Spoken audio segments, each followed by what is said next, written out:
சத்தான ருசியான முளைக்கீரையில் சாம்பார் தான் செய்ய போகிறேன்.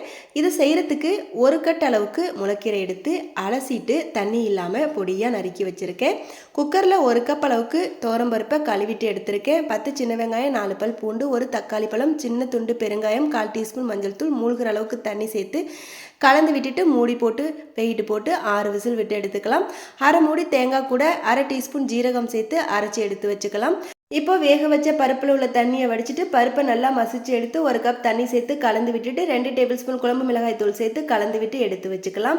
மண் சட்டியில் 1 டேபிள் ஸ்பூன் நல்லெண்ணெய் சேர்த்துட்டு 1/2 டீஸ்பூன் கடுகு, 2 வரமிளகாய் சேர்த்து பொரிய விட்டுட்டு ரெடி பண்ணி வச்சிருந்த குழம்பு எடுத்து அதில் சேர்த்துட்டு 3/4 டீஸ்பூன் கல்லுப்பு சேர்த்து கலந்து விட்டு நல்லா கொதிக்க விடணும். கொதிச்சு வந்ததும் தேங்காய் விழுதை சேர்த்துட்டு ஒரு 4 நிமிஷம் கொதிக்கட்டும். சின்ன நெல்லிக்காய் சைஸுக்கு புளி எடுத்து ஊற வச்சு புளி தண்ணி எடுத்து வச்சிருந்தேன், அதையும் சேர்த்து கொதிக்க விட்டுட்டு அரிஞ்சு வச்சிருந்த கீரையை சேர்த்து 5 நிமிஷம் கொதிக்க விட்டு எடுத்தோன்னா முளைக்கீரை சாம்பார் ரெடி ஆகிடும்.